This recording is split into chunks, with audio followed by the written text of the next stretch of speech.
Oi pessoal, boa noite, bons festejos juninos. Vou logo me desculpando porque eu moro em uma rua que é a pista central para o shopping e também que dá acesso a Maceió e do outro lado o sertão, tá? Então esse barulho de carro vai ser bem normal durante a gravação. Eu e o meu amigo Bruno ficamos com o assunto Revolução Francesa. Bruno iniciou na última aula e eu vou dar continuidade agora com a segunda fase, ou seja, uma fase mais radical desse período, né? A Revolução Francesa, ela foi predominantemente burguesa, porque mesmo com a presença de outros grupos sociais, a burguesia teve uma presença política e intelectual dentro do terceiro estado, com a expressividade e com o apoio das massas de camponesa e trabalhadores, que ganhavam em maioria como representantes dessa Assembleia Nacional. Isso a gente já sabe, o Bruno explicou, né, na última aula mais ou menos essa questão. E eu dei uma leve, como é que se diz? Uma leve introdução, né? Ela teve forças para convocar os Estados Gerais, ter tal conjunto de inquietações que desafiam o status quo, né? Da aristocracia. Foi sem dúvida uma revolução social, pois os sujeitos envolvidos estão longe de serem homogêneos. Nessa revolução, né, nessa parte, destaca-se nesses grupos o que estava no poder, que eram os girondinos, que era a burguesia moderada, como o autor vai dizer, que tinha a participação da Assembleia Constituinte com intenções liberais, né? De conduta mais ideológica, pragmática, do que pragmática, quer dizer. Eram contra o terror e a execução do rei, né? Já os jacobinos, que na segunda fase são eles que tomam conta dessa revolução, né? Vamos desculpando porque eu coloquei uma luz atrás e aí eu não consigo olhar diretamente para a câmera, mas pelo menos a minha imagem sai melhorzinha, tá? Os jacobinos, diferente dos girondinos, não era a burguesia da classe alta como os girondinos, né? Mas eram sim da elite, eram intelectuais também. Eles apostavam no terror como a maior arma da revolução, tá? Os sem culottes. Se eu estiver errada, professor, pode corrigir, né? Tipo, os trabalhadores pobres, pequenos artesãos, lojistas, artífices. E eu acredito que ainda os pequenos empresários, tá? Que estavam organizados por seções, sendo os verdadeiros manifestantes dessa revolução, os agitadores, os construtores de barricadas, né? E por fim os camponeses, que também se alinharam nessa perspectiva, tá? A epidemia de insurreições acionou a incantação camponesa, ou seja, levando o Estado francês ao grande medo. Por quê?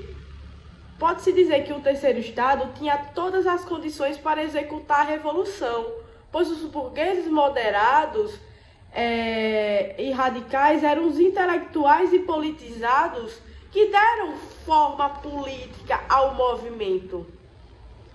E com o apoio dos camponeses e os sans-culottes, a grande massa do movimento, mas de pouca consciência política, deram espaço para que os burgueses controlassem todas as bandeiras da revolução. Parte desse período que sucede a instalação do terceiro Estado nas assembleias, que é caracterizado pelos movimentos mais violentos, movimentações mais violentas, após a tomada da Bastilha, ficará conhecida como o Grande Medo, ou Grande Terror, como eu tinha iniciado a fala, que duraram em torno de 2 anos, ou 3, se eu não me engano, falou o autor, mas pelo que eu conheço são 3, né? Recuperou a França, e esse período, né, recuperou a França da crise financeira no qual estavam afundada. Robespierre, líder jacobino, e o que criou o terror como um único método efetivo de preservação de seu país, ou seja, mandava para a guilhotina todos ou quaisquer suspeitos que fossem contra aos ideais revolucionários.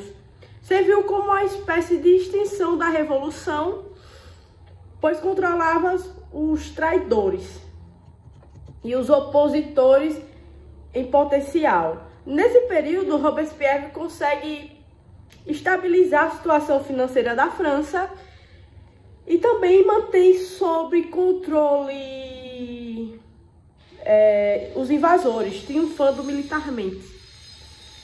Deu-se ao povo o direito ao sufrágio, o direito à insurreição, trabalho e subsistência, tendo a Constituição genuinamente popular proclamada por um Estado moderno, tá? Foram abolidos nesse período, depois dessa Constituição, todos os direitos feudais remanescentes, aumentando assim as oportunidades para o pequeno comprador adquirir as terras confiscadas dos emigrantes. Essas transformações deram base para o período do desenvolvimento econômico. Tais fatores serviriam como justificativa dos jacobinos, claro, da durabilidade deste processo.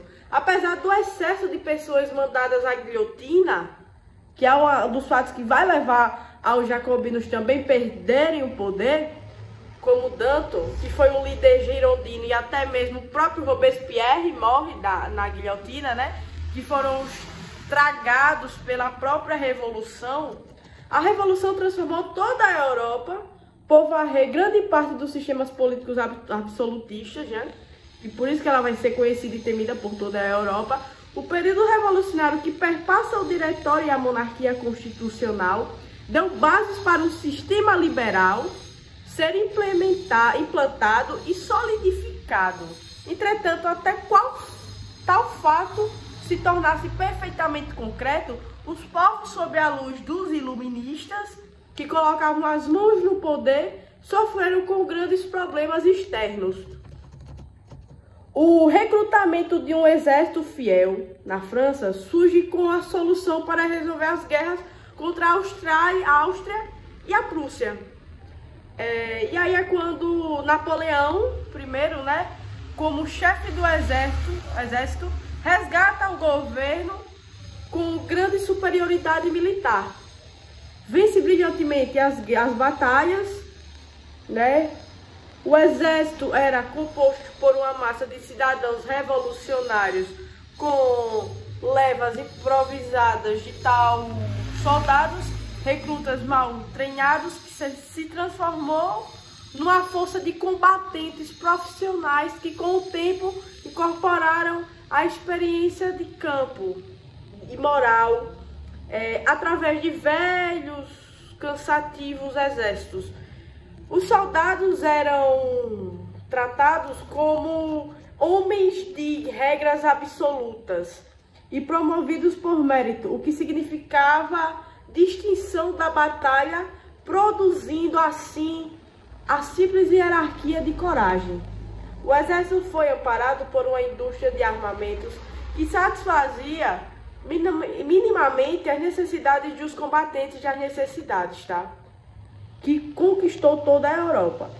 Poderia, como qualquer carreira aberta para o talento na Revolução Burguesa, e os que nele obtiveram sucesso, né, tinham um interesse investido na estabilidade interna, como qualquer outro burguês. Com isso, Bonaparte tornou-se a pessoa adequada para concluir a revolução. Sobrevivendo à morte de Robespierre, torna-se cônsul,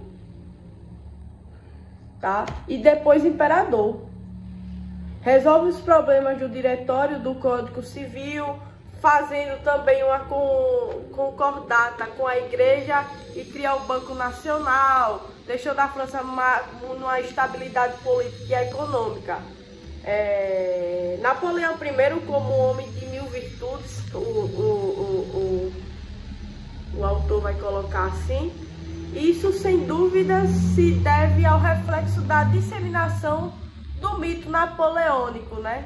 Porque naquele tempo, depois de tantas coisas acontecendo na França, a burguesia entra, os girondinos, os jacobinos, e não resolvia, ao contrário, deixaram até a população em geral com um olhar de desespero. Surge a figura do Napoleão como um homem que fosse salvar a França da miséria, né? E se cria esse mito. Então, o Napoleão assume, depois dos jacobinos perderem o poder, e aí faz essas coisas, ressalva essas coisas que já tinha dito, né? E também vai ter as guerras napoleônicas, que acontecem entre 1794 e 1999. A França estava se restaurando após o fim do terror e o afastamento dos jacobinos.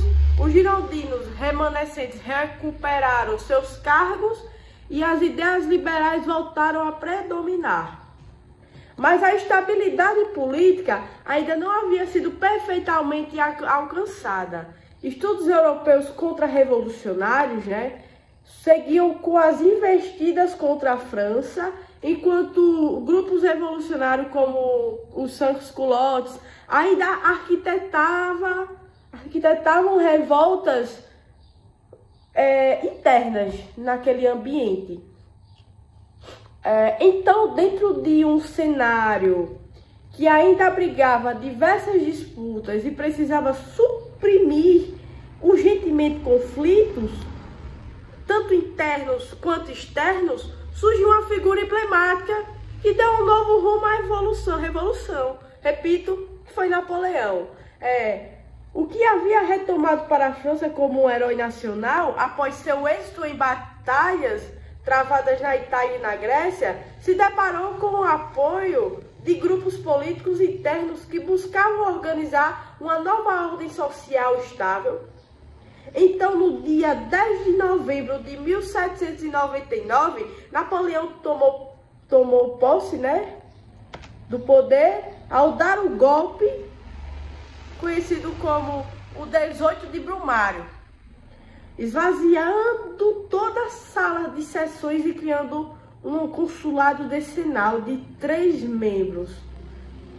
A partir de tal evento, Napoleão submete por completo o sistema legislativo e corta pela raiz os problemas que afligiam a burguesia que havia chegado ao poder com o diretório.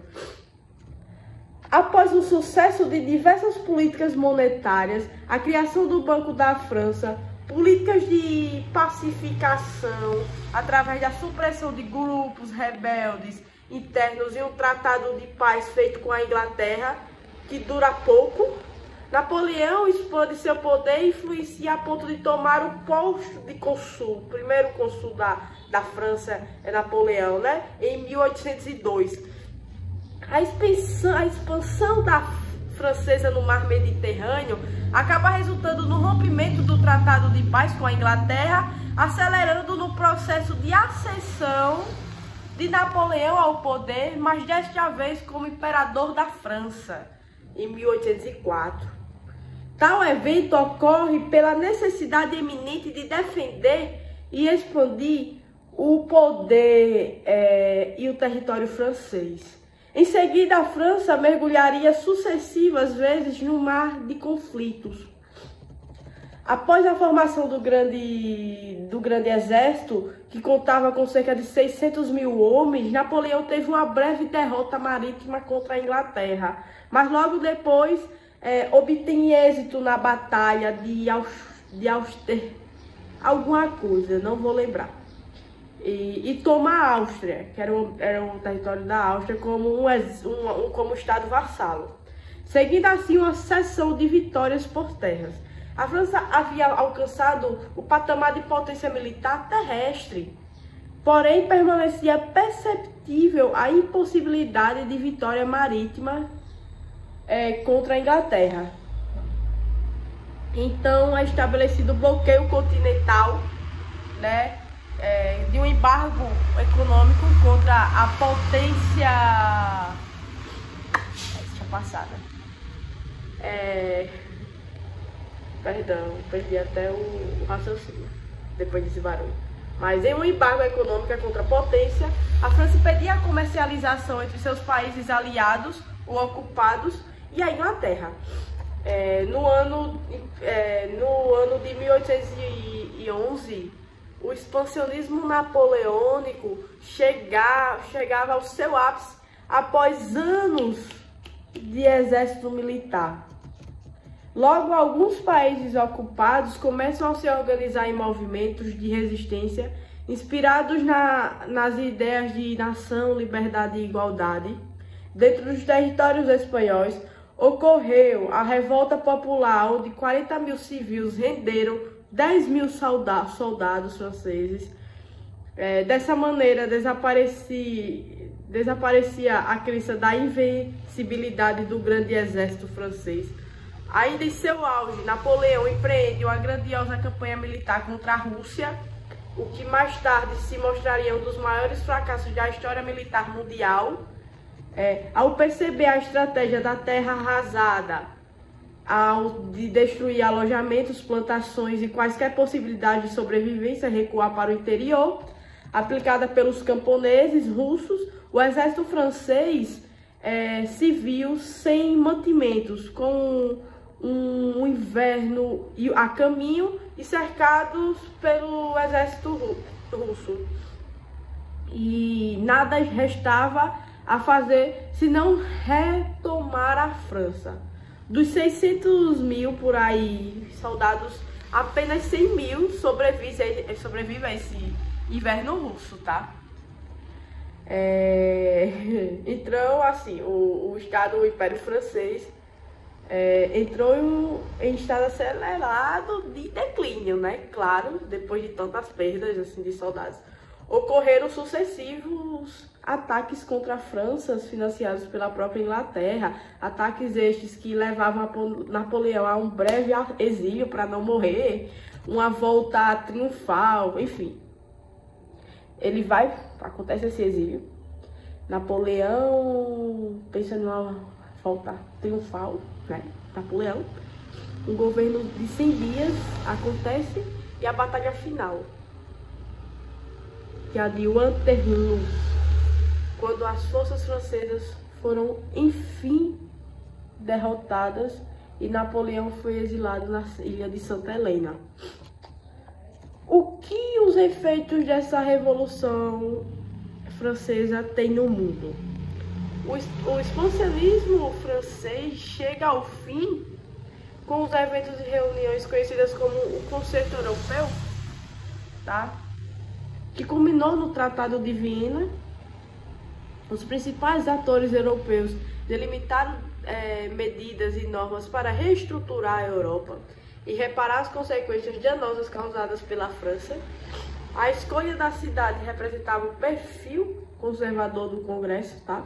Dada a evasão da dupla monarquia danubiana ao liberalismo e ao nacionalismo, os absolutistas temiam uma nova guerra de natureza internacional a partir de novas insurreições e, no passe de comum acordo, decidem por sufocar quaisquer movimentação de natureza iluminista, tá?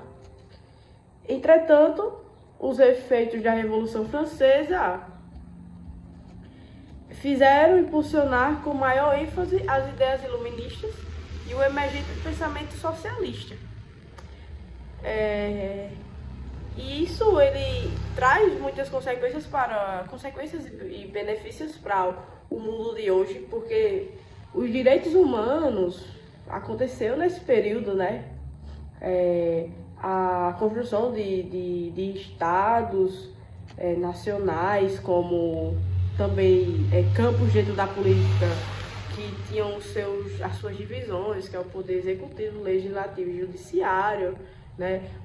Uma nova forma de se pensar a política, de se fazer política, que só existia naquele tempo um absolutismo, uma monarquia absolutista, e agora nós começamos a pensar fora da monarquia, que é o Estado Nacional.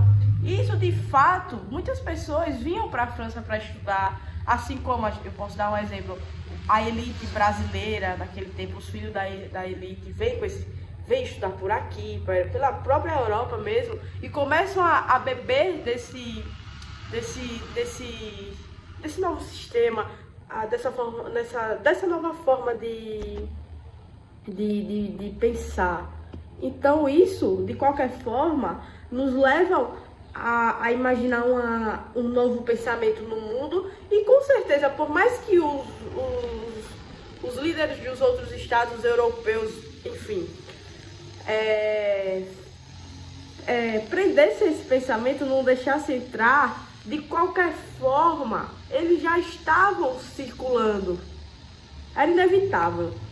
Então isso, os pensamentos franceses, nós podemos perceber que até hoje eles estão em nosso meio, né? Como a liberdade, igualdade, fraternidade, enfim, esses termos, esses usos, a forma de pensar a política, ainda tem muito da Revolução Francesa, né? Então, essa revolução causou impactos que estão presentes no nosso meio, né? Como o bom professor Francisco falou, é o começo de um Estado moderno, né? Com novas formas de ver, de pensar, de agir. E isso, de qualquer forma, nos leva a entender agora um novo processo da sociedade, né? Eu espero, assim, que vocês tenham entendido a minha parte da segunda fase. O texto em si, ele é muito enxuto, não dá para tirar outros significados. Eu gosto realmente de tentar seguir o texto, sem colocar mais coisas ideais meus ou de referenciais que eu também uso. Utilizei realmente o que tem no texto para tentar passar para vocês, tá? Desejo novamente bons festejos juninos, e que daqui a pouco estarei aí, né? Mas hoje não. Boa tarde. Não, boa noite. Boa tarde, bom dia, enfim.